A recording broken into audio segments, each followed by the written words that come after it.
شاہ جی پڑھا کرتے تھے، ہاں اللہ تعالیٰ ان کی قبر کو منور فرمائے، کہ محبت کے یوں جس نے دریا بہائے،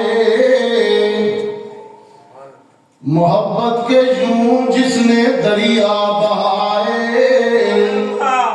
دل ان کا بھی جیتا جو سر لینے آئے، اور یہ بندہ نوازی کے جوہر دکھائے، خود کھائے جو اور جواہر لٹائے، اخوت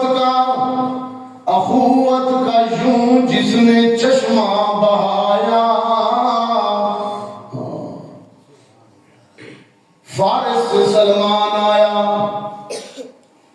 فارس سے سلمان آیا، روم سے سہیب آیا، حبشے سے بلال آیا، اور مکہ سے ابو بکر صدیق آیا۔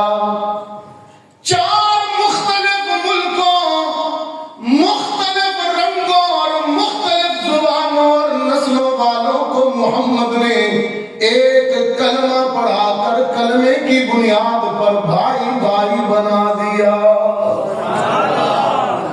فارس کا سلمان، روم کا سہیب، حبشے کا بلال، مکے کا ابو بکر صدیق، کلمے کی بنیاد پر سارے بھائی بھائی بن گئے۔ اخوت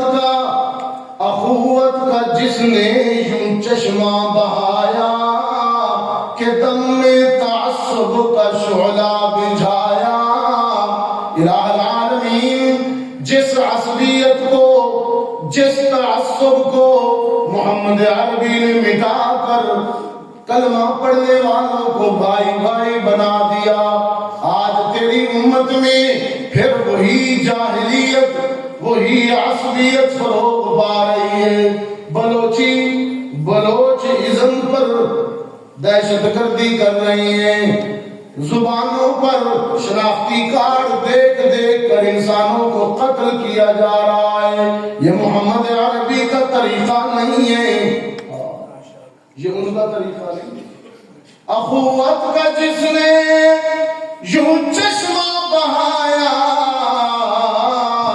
کہ دم میں تعصب کا شعلہ بجھایا، کتنا رحم کرنے والا نبی ہے۔ میں نے تو قرآن کریم میں یہ منظر بھی دیکھا، ویسا والو ابو جہل نے، کفار مکہ نے بیت اللہ کا غلاف پکڑ کر کہا، اللہم ان کان ھذا ھو الحق من عندک فامطر علینا حجارۃ من السماء او ائتنا بعذاب علیم۔ یہ ابو جہل کہہ رہا ہے، خدا بندہ اگر ہم جھوٹے ہیں، محمد سچا ہے تو ہم پر پتھر برسا۔ ایسا بولو، حضور سامنے کھڑے، مکہ میں کھڑا ہے، بیت اللہ کا غلاف پکڑا، کہتا یا اللہ اگر میں جھوٹا ہوں، میں سچا ہے تو پھر ساڑھے دے پتھر برسا، ساروں مٹا چھوڑ۔ اللہم ان کان ھذا ھو الحق من عندک فامطر علینا حجارہ، خدا بندہ اگر محمد سچا ہے، ہم جھوٹے ہیں تو پتھر برسا۔ ویسا والو جواب تو سنو اپنے رب کا، جواب تو سنو اپنے رب کا۔ رب العالمین نے فرمایا ما کان اللہ لیعذبہم وانت فیہم، میرے محبوب کے رحمت والے قدم مکہ کی دھرتی پر لگ رہے ہوں اور میں پتھروں کی بارش کر دوں، میری رحمت گوارا نہیں کرتی۔